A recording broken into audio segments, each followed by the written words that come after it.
We're one of the few offices in the country that actually does that, and it really started with a San Diego police officer who had a dog, and she had the idea, and it's worked so well, especially with child abuse cases.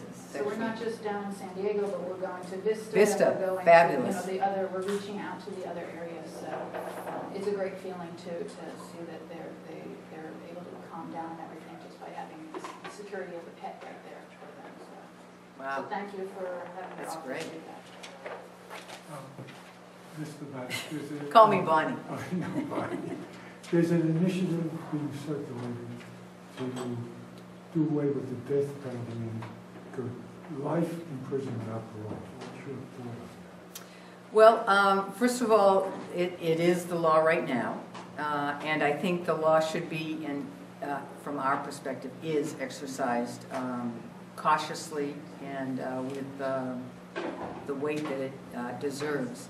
The problems that it's addressing are the costs, which aren't exactly accurate. The real cost of what happens with the death penalty is in the appellate process. And that process needs to be streamlined. And there needs to be, I think, some guidelines. I don't know about other offices, but for our offices, we try to limit those decisions. We have a process, and it's a very detailed process. We meet with the families of the victims, meet with the defense attorney, to see what issues there are. And we also have a team of experienced DAs that roundtable the case and look at, and think about what juries have found in the past and make that decision. And then I make it ultimately, and then I wait a week to make sure I feel that is the right decision and exercise that. So, police officers that are killed in the line of duty, that's one that is a death penalty area. And, there are cases where, for instance, where people murder many people and put them in acid, where, so it should be used with great caution, but whatever the law ends up, the DA's role is to enforce the law. I was waiting for you, Dave. Could we go back over 109 just a little bit more? I think the... You want to make my blood boil again. Oh, it's terrible. I think the implications from that are just terrible. And I know you've been having a lot of regional meetings and so forth. Have you done much work in the way of other counties within the state? Are they, I'm assuming we're all faced with the very same issues, but a lot of times we use different strategies. And I'm wondering to what extent you've communicated with other district attorneys throughout the state in terms of what they're going to do with the awful impact from this 109. I'm afraid the public really is pretty naive about what's going to happen. Lisa Rodriguez, a deputy DA from our office, is probably the foremost expert in this law. When we first heard about it, because it really was, they floated some ideas, but of course the devil is in the detail. And it's 600 pages long.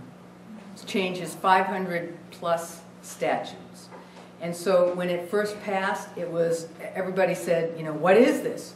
So Lisa actually evaluated, and we gave her that project because she's been involved in reentry, and she went through the laws and started charting everything and working with the California District Attorneys Association, and she has taught public defenders as well as prosecutors, judges, all up and down the state. And so we are all communicating, but not every county is as poised to deal with it, because we have a large county and such good collaboration. There are some counties that don't have, that are under federal caps, which means they're required that they can only have a certain amount of people in their jails.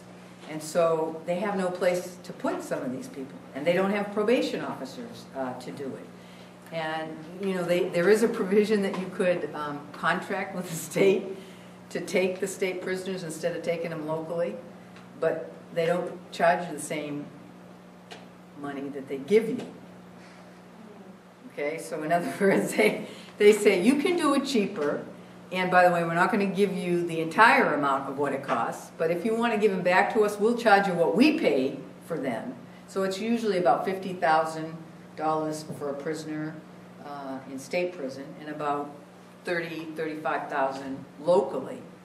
And I forget what the number is they're giving us, but it's a very small portion of that. So we're in effect saving them money by taking them, and we're going to, by the way, not everybody's going to go to prison or jail. I mean, the good parts of this are trying to look for ways to handle some of these people that can be rehabilitated in, treatment by holding them accountable.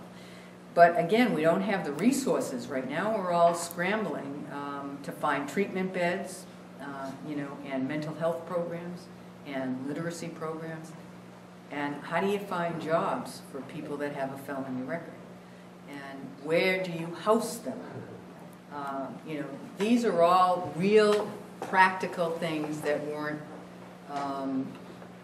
well thought out. It's a short-term budget solution for the state that's laid at the feet of the local government.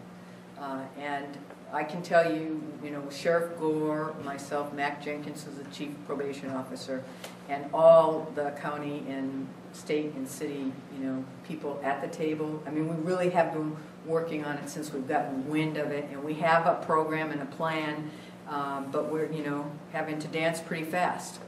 And, today they were just saying that so far we have 400 parolees that have come to us. 251 that are in custody. I mean, we're seeing all these things. So I think we're going to have to look at alternate ways to deal with them and that sort of thing. But, we're going to get through it because San Diego, we're determined fighters, and we care very much about keeping our community safe. Are other states doing this too? No. No, it's California because of the budget issues. I mean, it is a budget issue. Were these felonies you're talking about? Are these felonies? Yes, only felonies, yes. Is it going to change the way DAs charge now? Because now you got a... In what way? I'm not... Oh, I mean, the charges you're going to bring against an individual, or maybe plea bargains are going to change.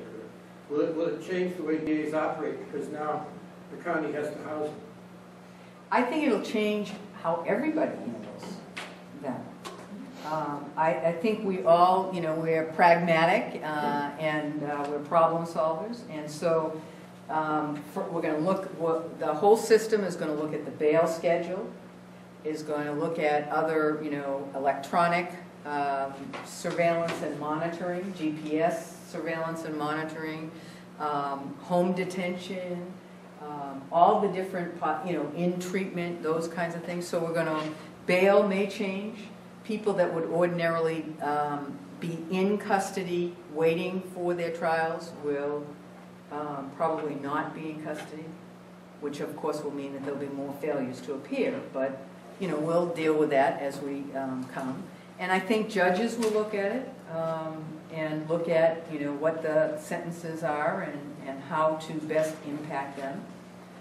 And best, I think everybody's going to do their best, but one of the things we're using is best practices, evidence-based practices that have been studied all across the nation, to do assessments and evaluations of, what the risks are involved with people, to try and put them in the right place and the right time. But you just know with this population that you're going to have some serious issues.